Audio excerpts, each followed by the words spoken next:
Okay, we have another VDiag tool.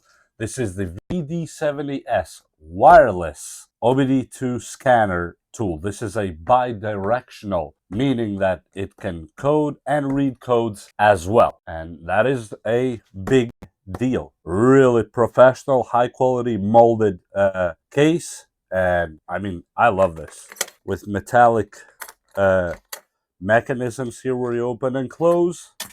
And we have the rest of it inside here. User's manual, packing list that you might need if you want to. We have the OBD connector itself and some plugs. I mean the charger. Misspoke there. This is the charger that it depends where you live. If you don't live in US, for example, and you live in UK, this one is, for example, for you. You just plug it from this side like this and it becomes a UK charger, and you lock it here if you want to. I'm not going to because I'm going to put the other one to show you. Or if you live anywhere else in Europe and now some other countries, you have this other one too. Just plug it like this. Boom. You are ready to go. Now that is thoughtful. And just lift it to unplug it again. Or you have the USB-C. Now if you don't have, for example, USB-C computer or car, wherever you're charging it, you have a USB-C to USB-A converter included in the package, and you have the charging brick itself with a USB-C. This looks really nice and beefy actually, and it goes up to 20 watts. Wow, that's something. Okay, that's cool to have. And then in the side you have the OBD2 connector itself. That's what connects to your car. That will link to our scanner right here. Really nice, high quality. This doesn't feel cheap by any means on hand. And then we have the USB-C connector that you charge the tool with. Is the cool stuff. And I had to show this to you on the table before I get to the car because it's actually that cool. The stamp. We have a camera, some kind of scanner right there. That is cool. We'll see what that is for. You have a stand right here. Whoa. So you can put it on any angle. That feels metallic. This is not plastic. And on the very top is where the button is to turn it on and off. And you have the USB-C port right here for charging and data. Besides that, there's nothing else around. Let's turn it on and see what's actually going on with it. Bienvenido, welcome. It's saying to touch somewhere, English. We have to connect to Wi-Fi so we can give it the updates that it needs.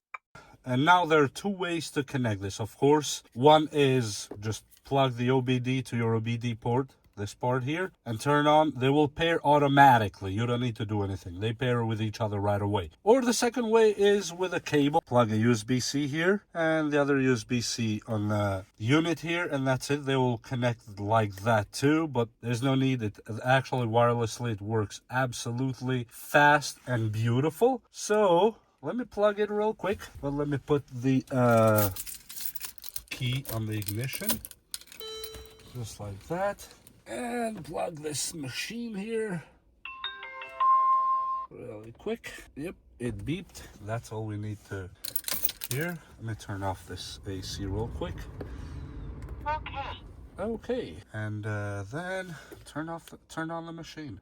While this turns on, you heard that beep, I hope. You hear the other one that's connected beep. That means that it detected that this machine is turning on and ready to go. And now we're inside, and let's do a quick auto scan. I know this car has a few problems, but we'll see. So it detected our car. Click OK. I love that it auto detects. That's really cool. Now system selection, special function, programming, and coding. Look at that. Personalized coding. I don't have any file, but if I had any files, I would be able to do all this stuff. And look at that. So you can code things however you want, but I'm not going to mess with that, but that's absolutely beautiful. You can back up or restore. I already backed up You can do literally the whole vehicle system backup. Click here, and it takes 8 to 15 minutes. And when this is backed up, we can go play around in the car. And if we mess up with something, we can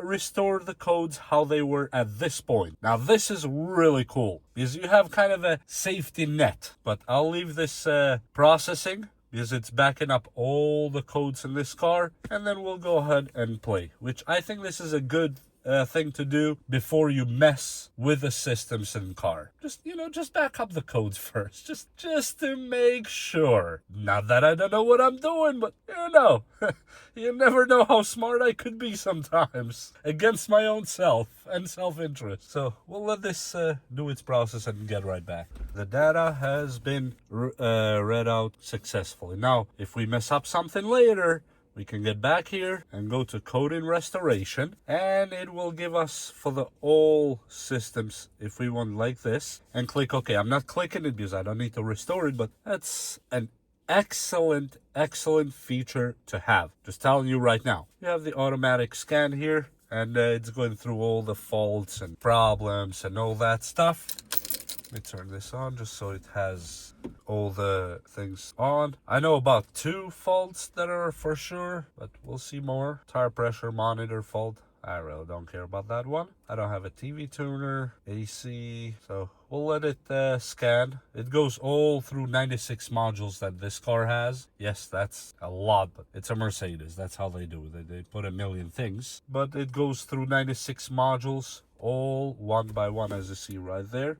And here we have everything that it found. Engine electronics, tire pressure, LIN sensor. This is a fault on the AC system, if I'm not wrong, but you click here on the arrow and it opens up and it tells you exactly what it is. It's a P064515, yep. And it says the output for the magnetic clutch of the air conditioning has a malfunction. There's a short circuit to positive or an open circuit. Now that is amazing because it gives you a full explanation of what it actually is. And what's tire pressure fault here?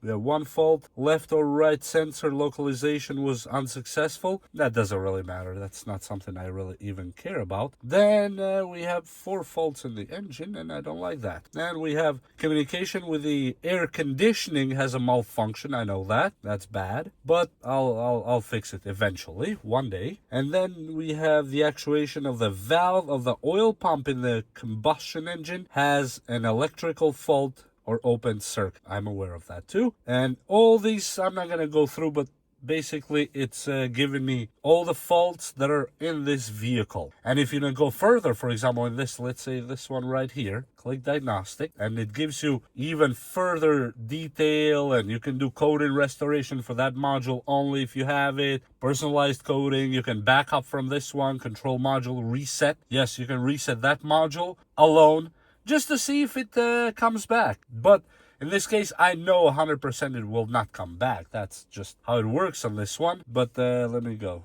You click here, click yes. It will tell you to turn on and off the ignition, switch off ignition. Yep. Okay. It will tell us to turn back on again because it's resetting the module. I know it will not fix it because it's a deeper problem with the AC, but basically you can do this. This is absolutely amazing. Switch on the ignition. Okay, a software reset was carried out. Oh, something's beeping. And now it will ask us to do it again, because it has to do the actual installation and transport of the software. Okay, being determined. Will tell us to turn it on again. Just the ignition, not to turn on the engine. Switch on the ignition again. Right here. Control unit reset has been carried out. Perfect. Now, I know it will not work because my AC has a bigger problem. But if there's a problem with the control unit, you can basically reset it like that and see if it works. And there's other units in the car that you can perform this reset just with clicks of button. That's absolutely beautiful. Look at that. It gives you all the details that you need. And you can save the report. Click DTC. You can give it a name if you want to, however you want. Save it. Boom. Done. That's it. And you can take that report to a mechanic if you want to. You don't need to take the whole car, let's say. You take this module with you and show it to a mechanic. They probably know more than you and me, combined. But besides that, there is so many. You can read the ECU itself, actually. Control unit is 033C, all the versions and all the stuff that you need. Let me get out of here. So we saw all that there. That's on the auto scan. You can select the system manually on the drivetrain, the chassis, body, information and communication, which means, you know, the whole, whatever they have, OnStar, whatever those things are called, seats and doors, air conditioning, driver assistance system. You can go to seats and doors and you can check the electric seat adjustments, the driver side. And we don't have, because I don't have the car turned on, but basically that's how you do it. Left rear. So you can control literally each module in your car one by one. And with a bidirectional communication, you can send code or upload code or download that code for backup. I mean, that's amazing. You have the air conditioning or stationary heater, because that's all this car has. You can do live data, actuator test. You can actually test the actuator right here. Now, for example, if I hit the refrigerant to test, it will not work because it's out. It's completely out. So as you see, 0, 0. That's, you click input here if I want to. I'm gonna put 1 just to trigger it. I know it's not gonna work, but I'm gonna try it just so you see it on video. Nope, it cannot send it because it's drawing 0, 0. And even if I turn on the button here and turn on AC, it will not work. I know that. It will turn off and do that blinking a few times to tell me that the AC doesn't work. But if you look at it here, it's consuming like 280 milliamps.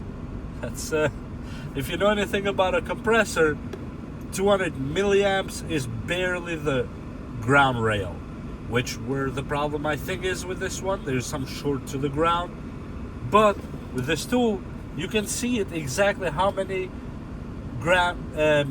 milliamps is taken and all that, and you can see the PSI that is reported, at least the specified value reported 44.9, but right now it's like 90 degrees outside. That's really bad. That's not good value either. But look at that. Let's see, you'll see this blink in a second anyway. It's just what it does. Yep, it blinked. But you can literally test components and trigger them like this one by one around the car. That is super, super cool. I really love that. Integrated control fan motor. You can go, you can turn the fan motor by itself, or you can turn it off. I'm not gonna do that because we already know that works. You have the special functions here now. Teaching process and configuration.